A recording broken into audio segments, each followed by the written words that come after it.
ఏంటి ఆండాలమ్మ గారు ఆందోళనగా ఉన్నారు? నా నైటికి నివాళులు ఇస్తున్నానండి. అంటే రేపు నుంచి చేసుకోవట్లేదా? నా మనసు ఊరుకోవట్లేదండి. నా ఒంటికి ఊలికి ఉన్న బంధం ఈ రోజే చిరిగిపోయింది. ఎంత చెమటిని పీల్చిందో, ఎన్ని గిన్నెలు తుడిచిందో, ఎంత చీమిడి చిదిమిందో, ఎన్ని మూతలు తెరిచిందో, ఎంత దగ్గును ఆపిందో, ఎంత దుమ్మును దులిపిందో, ఎన్ని కుట్టులకు నోచుకుందో, ఎన్ని ఉతుకులకు ఊరుకుందో, ఎంత కంపుని తట్టుకుందో, ఎంత వేడిని ఊర్చుకుందో.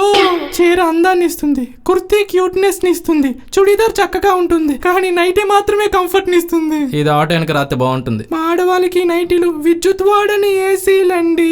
నేను అలసిపోయి ఆఫీస్ నుంచి వచ్చినప్పుడల్లా ఈ అరిగిపోయిన నైటీయే నాకు ఎదురొచ్చేది. I miss this nighty very much.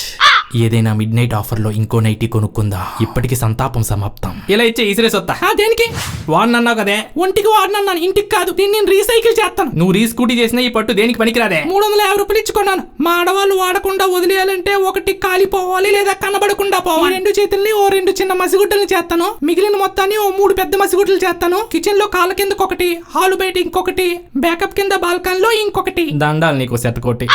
చింపాంజీలా చింపేస్తాను గానీ అలా జరగదు. నేను ట్రై చేశాను ఆల్రెడీ. ఇగో ఈ సిజర్ వాడు. ఇదిగో సరే ఈయనకెలా తెలుసు అంటే యూ బ్లాక్ షీప్.